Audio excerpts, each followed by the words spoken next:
Hi Kickstarter, I'm Alistair, co-founder of Rule and Make, and in this video I'm going to be giving you an overview of Rise to Power and demonstrating some of the gameplay. So Rise to Power is for 2 to 4 players, and a typical game will last you 30 to 45 minutes. You play as one of 4 rival power companies that are building a power grid and attempting to supply Prism energy to as much of the city as possible. So the goal is to have as much influence over the city's power needs as possible by the end of the game.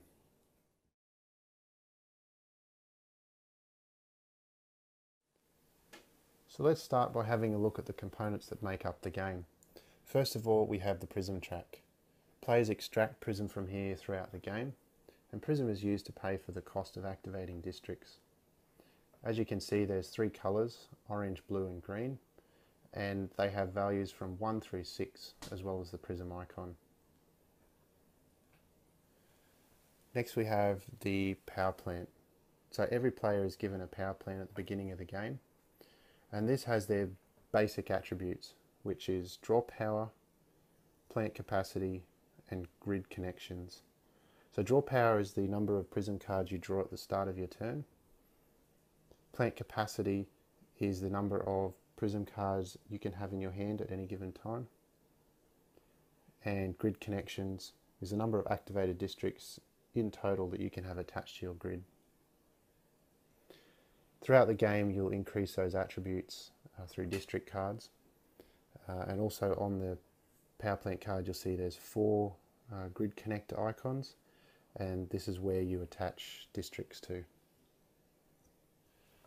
Now, district cards are used to expand your grid. They have 2 sides, an inactive side and an active side.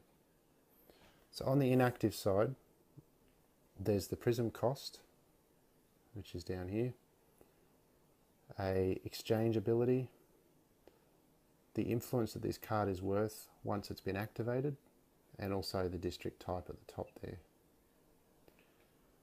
On the activated side you can see the artwork, and in this particular card the influence. It doesn't have any modifiers. I'll show you one that does. So an example would be the subsea station. So as you can see, it is a +1 to the plant capacity and a +1 to grid connections. And again, it has the influence value down the bottom. Next we have private agendas. So at the beginning of the game, every player is given a private agenda, and this is something they keep secret, and it's an additional goal that they can strive towards to help them gain more influence and ultimately win the game. So the most basic form are agendas that give you just bonuses to your influence. As you can see, this one gives you a +1 influence for each district that you upgrade, but there are other agendas which are more complex, provide more advanced goals.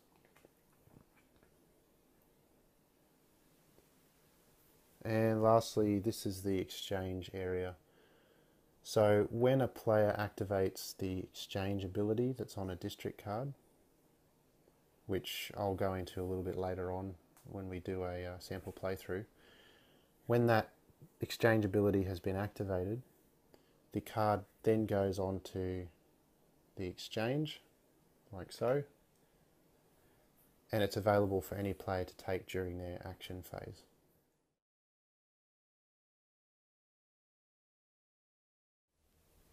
So what I'm going to do now is go over the gameplay. I'll play through a couple of example turns so you can put into context what I've already spoken about. First of all, I'll just quickly go over the layout of the table. So up the top here you have the district contract track.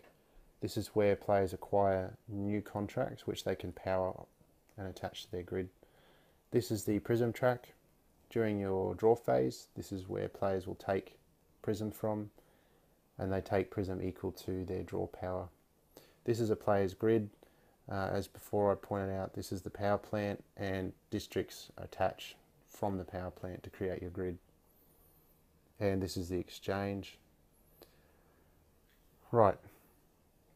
So a turn is broken up into 3 basic phases: the draw phase, the action phase, and the cleanup phase.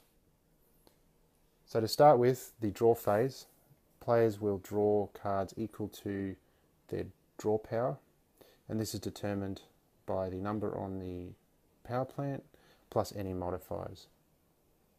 This particular setup, the activated districts don't provide any additional draw power, so I'll be drawing 2. To draw Prism, you first must take it from the face-up cards. If they become depleted, then you draw from the Prism deck. So I'll do that now, keeping in mind that I have a green residential and a orange outer space district that have not been activated. I also have 4 districts on the contract track that I need to be aware of. In this instance, I'm going to take the 5 blue Prism energy, and I'd also like the orange Prism. So as you can see, my hand now has 6 cards in it. You'll also notice that the Prism track has 2 empty spaces. Now these are not refilled until the cleanup phase, which is at the end of the turn. So once I've drawn the Prism cards and I'm happy with that, I do a hand size check, which is also known as plant capacity, which is the maximum number of Prism cards that you can have in your hand at the end of the draw phase and at the cleanup phase. So looking at my power plant card, you can see that my base plant capacity is 4, and because of the subsea station I get a +1 to my plant capacity, giving me a plant capacity of 5, which means I need to discard 1 card. Looking at this, I'll probably get rid of the 1 blue Prism energy because it's not particularly useful, and it just goes over here into the discard area. So now the draw phase is completed. I now get the action phase. Action phase, you get 2 action points to spend, and there's 5 available actions. So you can acquire a contract from the contract track, you can power a district on your grid, you can upgrade a district that's attached to your grid, you can take a district from the exchange and place it on your grid activated, and you can also execute an exchange ability. So in this example, I'm going to first of all take the subsea station off the district track. So all I do is I take the card and I attach it to my grid. When playing a inactive district to your grid, it cannot be attached to other inactive districts. It must be attached to either your power plant directly or to active districts. Now that I've got that card there, I've got 1 action point remaining. What I'm going to do is I'm going to spend 5 Prism and I'm going to activate the subsea station that I just put on my power grid. So I take that 5 Prism, I discard it, and I'm now able to activate the subsea station. This will give me an additional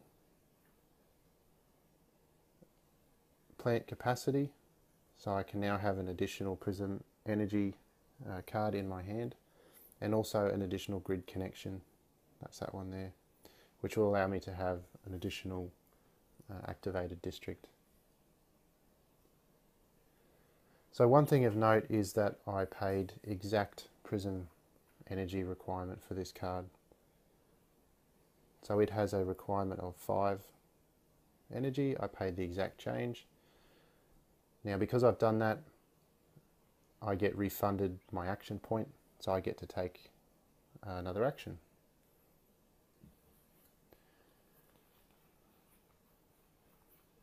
So what I'm going to do now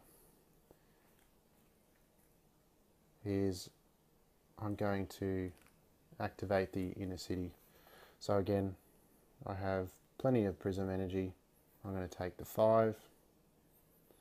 I'll discard that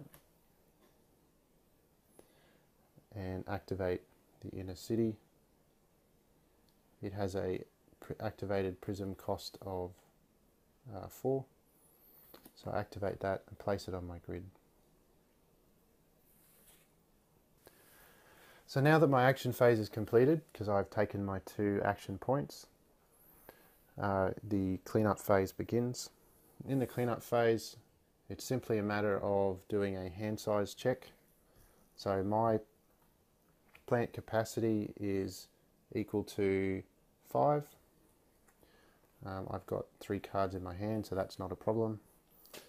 And the only thing left to do now is to extract more prism onto the track and place another inactive district onto the contract track. So that gives you a basic idea of how the game plays. And next we'll have a look at how to upgrade a district.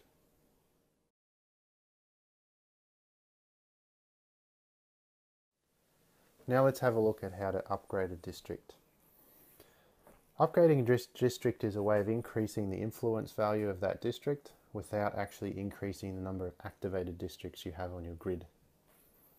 So on my grid here I have an activated inner city with an influence value of 4, and I have an inactive inner city with an influence value of 1. The most important thing to remember when upgrading is that you can only place lower influence point value districts on top.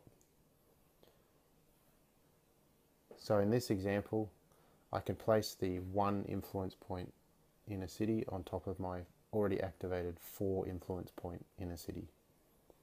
In order to do that, all I need to do is pay the 1 prism cost,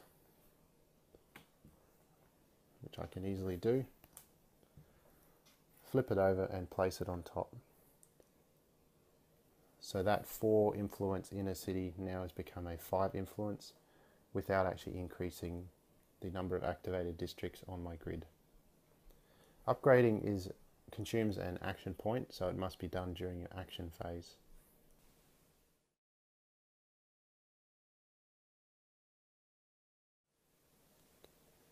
Now we'll look at a slightly more advanced example involving upgrading, where the player is trying to put a higher influence value district on top.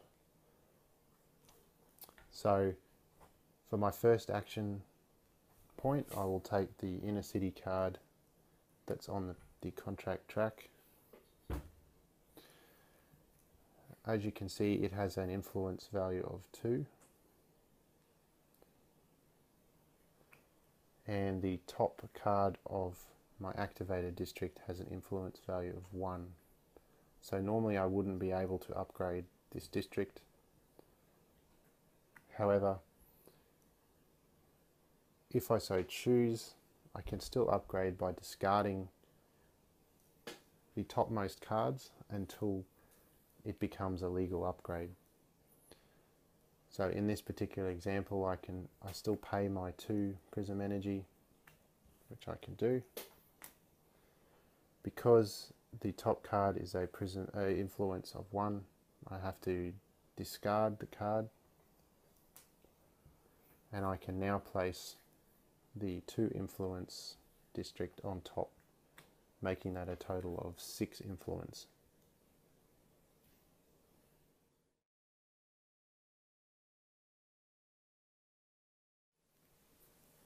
Lastly, we'll look at how to score the game and determine a winner.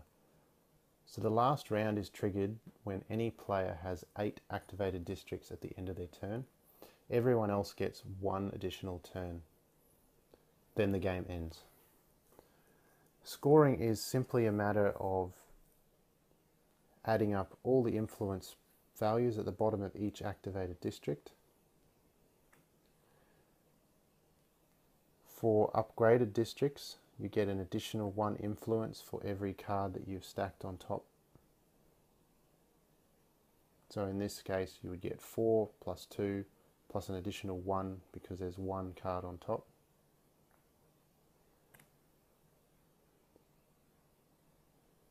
and you also get additional influence for completing anything specified on your private agenda. So in this instance, I get an additional 1 influence for each upgraded district. So as you can see here, I'll be getting 4 plus 2 plus 1 for the upgrade, plus another 1 based on my private agenda. So this stack is worth 8. And then I add to it all the other districts.